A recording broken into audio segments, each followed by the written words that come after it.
ಸ್ನೇಹಿತರೆ, ಎಲ್ಲರಿಗೂ ಸಂಕ್ರಾಂತಿ ಹಬ್ಬದ ಶುಭಾಶಯಗಳು. ಸಂಕ್ರಾಂತಿ ಅಂದರೆ ನಮ್ಮಲ್ಲಿ ಹೊಸ ವರ್ಷದ ಒಂದು ಪರ್ವಕಾಲ, ಹೊಸ ವರ್ಷದ ಒಂದು ಆರಂಭ ಕಾಲ. ಇದು ಆರಂಭ ಅಂದರೆ ಎಂತ ಕೇಳ್ತೇವೆ ಅಂತಂದರೆ, ಇವಾಗ ಈ ಚಳಿಗಾಲದಲ್ಲಿ ಎಲ್ಲ ಗಿಡ ಮರಗಳು ಹಸಿರನ್ನು ತೊರೆದು ಬಟಾಬೈಲಾಗಿ ನಿಂತಿರುವಂತಹ ಒಂದು ಕಾಲ ಚಳಿಗಾಲ. ಅದನ್ನು ಹೋಗಲಾಡಿಸಿ ಈಗ ಎಲ್ಲ ಗಿಡಗಳು ಚಿಗುರುವಂತಹ ಒಂದು ಸಂದರ್ಭ, ಚಿಗುರು ಶುರುವಾಗುವಂತಹ ಸಂದರ್ಭ. ಮುಂದೆ ವಸಂತ ಕಾಲದ ಆಗಮನಕ್ಕೋಸ್ಕರ ಎಲ್ಲ ಪ್ರಕೃತಿ ಹಸಿರು ತೋರಣಗಳಿಂದ ತಯಾರಾಗುವಂತಹ ಒಂದು ಆರಂಭ ಕಾಲ. ಹಾಗಾಗಿ ಇದೊಂದು ಪರ್ವಕಾಲ ಅಂತೇಳಿ ಹೇಳುವಂಥದ್ದು. ಇದು ಇವಾಗ ದೀಪಾವಳಿಯಲ್ಲಿ ಒಂದು ಚರ್ಮದ ಮೇಲ್ಮೈಗೆ, ದೇಹದ ಮೇಲ್ಮೈಗೆ ಸ್ವಲ್ಪ ಒಂದು ಅವಶ್ಯಕತೆ, ತಂಪಿನ ಅವಶ್ಯಕತೆ ಇರುವಂಥದ್ದು. ಆವಾಗ ಅಭ್ಯಂಗ ಸ್ನಾನ. ಈಗ ಎಳ್ಳು ಬೆಲ್ಲ ಒಂದು ಸೌಹಾರ್ದತೆಯ ಸಂಕೇತ.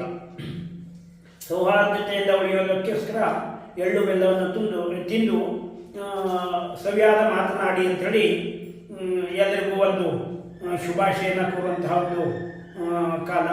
ಎಳ್ಳು ಬೆಲ್ಲನೇ ಯಾಕೆ ಅಂತಂದರೆ, ಇನ್ನು ಮುಂದೆ ಬರುವಂಥದ್ದು ಬೇಸಿಗೆ ಕಾಲ. ಬೇಸಿಗೆ ಕಾಲದಲ್ಲಿ ಈ ಚರ್ಮ ಶುಷ್ಕತೆ ಇರೋದಿಲ್ಲ, ಆದರೆ ದೇಹದ ಒಳಗಿನಿಂದ ತಂಪಿನ ಅಂಶ ಬೇಕು. ಆ ಕಾರಣಕ್ಕೋಸ್ಕರ ಈ ಎಳ್ಳು ದೇಹವನ್ನು ತಂಪುಗೊಳಿಸುವಂಥದ್ದು, ಬೆಲ್ಲ ಶಕ್ತಿಯನ್ನು ಕೊಡುವಂಥದ್ದು. ಇವಾಗ ಸ್ವಲ್ಪ ನಮಗೆ ಸುಗ್ಗಿಯ ಕಾಲ ಆದ್ದರಿಂದ ಕೆಲಸಗಳ ಒಂದು ಜಾಸ್ತಿ ಆಗುವಂತಹ ಒಂದು ಸಂದರ್ಭ ಇವಾಗ. ಹಾಗಾಗಿ ಶಕ್ತಿಯು ಸಹಿತ ಜಾಸ್ತಿ ಬೇಕು. ಇನ್ನು ಇವಾಗ ಇದರಿಂದ ದಕ್ಷಿಣಾಯಣದಿಂದ ಸೂರ್ಯ ಉತ್ತರಾಯಣದ ಉತ್ತರ ದಿಕ್ಕಿಗೆ ಚಲಿಸುವಂತಹ ಒಂದು ಸಂದರ್ಭ. ಉತ್ತರ ದಿಕ್ಕಿಗೆ ಹೋಗಿ ಆಮೇಲೆ ನಮ್ಮ ಒಂದು ಈ ಕೃಷಿ ಕೆಲಸದ ಸಂದರ್ಭದಲ್ಲಿ ಈ ಮಳೆಗಾಲದಲ್ಲಿ ಬಹಳ ದೊಡ್ಡ ದಿನ ಬರುವಂಥದ್ದು, ಹಗಲು ದೊಡ್ಡದಾಗಿರುವಂಥದ್ದು. ಆ ಕಾರಣಕ್ಕೋಸ್ಕರ ನಮಗೆ ಇದರಿಂದಲೇ ತಯಾರಿ ನಡೆಸ್ಕೊಳ್ಬೇಕಾದಂಥದ್ದು, ಹೆಚ್ಚಿನ ಒಂದು ಶಕ್ತಿಯನ್ನು ಒಂದು ಸಂಗ್ರಹ ಮಾಡಿಕೊಳ್ಳುವಂಥದ್ದು ದೇಹದಲ್ಲಿ. ಇವಾಗ ಹೇಗೆ ಈ ಚಳಿಗಾಲದಲ್ಲಿ ಹಳೆಯ ಎಲೆಗಳನ್ನು ಉದುರಿಸಿ ತನ್ನ ಚಿಗುರಿಗೋಸ್ಕರ ಶಕ್ತಿ ಸಂಚಯವನ್ನು ಹಾಗೆ ಪ್ರಕೃತಿ ಮಾಡಿಕೊಳ್ತಿದೆಯೋ, ಹಾಗೆ ನಾವು ಸಹಿತ ಶಕ್ತಿ ಸಂಚಯವನ್ನು ಮಾಡ್ಕೊಳ್ಬೇಕಾದಂಥ ಒಂದು ಕಾಲ. ಆ ಕಾರಣಕ್ಕೋಸ್ಕರ ಇವಾಗಿನಿಂದಲೇ ಅದರ ತಯಾರಿ, ಎಳ್ಳು ಮತ್ತು ಬೆಲ್ಲ ಇದನ್ನು ಸೇವಿಸುವಂಥದ್ದು. ಇನ್ನು ಈ ವಸಂತ ಕಾಲ ಮುಂದೆ ಬರುವಂಥದ್ದು, ಫಲ ಚಿಗುರು. ಈಗ ಶಿಶಿರದಲ್ಲಿ ಚಿಗುರು ಬಂದು ವಸಂತ ಕಾಲದಲ್ಲಿ ಫಲವನ್ನು ಕೊಡುವಂಥದ್ದು, ಹೂವನ್ನು ಕೊಡುವಂಥದ್ದು. ಅದಕ್ಕೋಸ್ಕರ ಈಗಿನಿಂದ ತಯಾರಿ ಆಗುವಂಥದ್ದು. ಹಾಗಾಗಿ ಇದನ್ನೊಂದು ಪರ್ವಕಾಲ ಅಂತೇಳಿ ಹೇಳುವಂಥದ್ದು. ಇನ್ನು ಈ ವಿದೇಶಿಯರ ಲೆಕ್ಕದಲ್ಲಿ ಸಹಿತ ಜನವರಿ 1ರಿಂದ ಅವರು ಹೊಸ ವರ್ಷವನ್ನು ಆಚರಿಸ್ತಾರೆ. ಆದರೆ ನಮಗೂ ಅವರಿಗೂ ಈ ಪಂಚಾಂಗದಲ್ಲಿ ಬಹಳ ವ್ಯತ್ಯಾಸಗಳಿವೆ. ನಮ್ಮ ಪಂಚಾಂಗದಷ್ಟು ಒಂದು ಪರಿಪಕ್ವವಾದಂಥ ಪಂಚಾಂಗ ಬಹುಶಃ ಯಾವುದೂ ಇಲ್ಲ. ಆ ಒಂದು ರೀತಿಯಲ್ಲಿ ನಮ್ಮ ಒಂದು ಪಂಚಾಂಗಗಳು ಇದ್ದಾವೆ. ಅದು ಋತುಮಾನಕ್ಕೆ ಅನುಸರಿಸಿ ನಮ್ಮಲ್ಲಿ ಆಹಾರಗಳನ್ನು ಹೇಳಿರುವಂಥದ್ದು.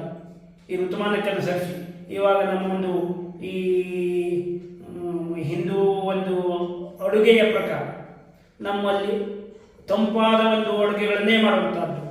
ತಂಬುಳಿ ಅಂತೇಳಿ ಬಹಳ ವಿಧದ ಸೊಪ್ಪುಗಳನ್ನು ತಂಬುಳಿ ಮಾಡುವಂಥದ್ದು. ಇವಾಗ ಚಿಗುರು ಬಂದು ನಮಗೆ ಸಾಕಷ್ಟು ವಿಧದ ಸೊಪ್ಪುಗಳು ಮುಂದೆ ಸಿಗುವಂಥದ್ದು. ಆ ಸೊಪ್ಪುಗಳನ್ನು ನಾವು ಉಪಯೋಗಿಸಲು ನಮ್ಮ ಶಕ್ತಿಯನ್ನು ಜಾಸ್ತಿ ಮಾಡಿಕೊಳ್ಳುವಂಥದ್ದು. ನೈಸರ್ಗಿಕವಾಗಿ ಸಿಗುವಂತಹ ಒಂದು ಸೊಪ್ಪುಗಳು ನಮ್ಮ ನಾಡಲ್ಲಿ ಸಾಕಷ್ಟು ಇದ್ದಾವೆ.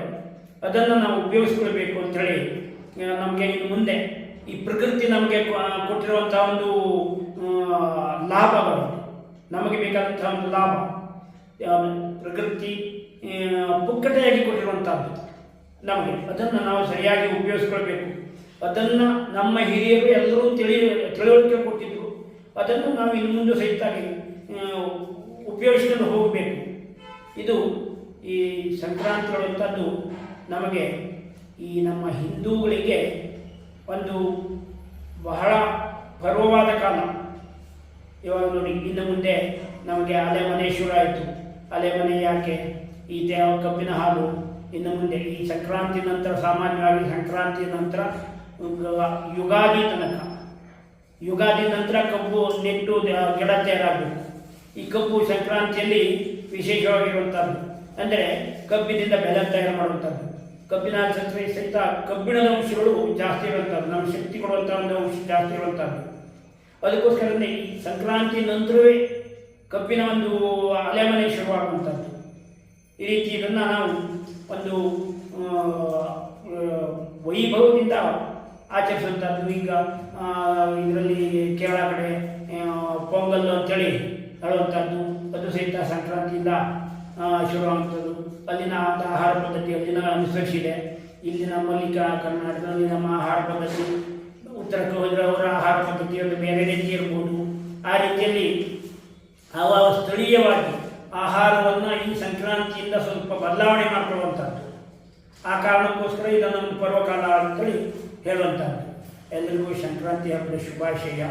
ಎಲ್ಲರೂ ಎಳ್ಳು ಬೆಲ್ಲ ತಿಂದು ಸಿಹಿಯಾಗಿ ಸೌಹಾರ್ದತೆಯಿಂದ ಬಾಳುವುದಕ್ಕೆ ಒಂದು ಪ್ರತಿಜ್ಞೆ ಮಾಡೋಣ ಅಂತೇಳಿ ಹೇಳ್ತೇನೆ.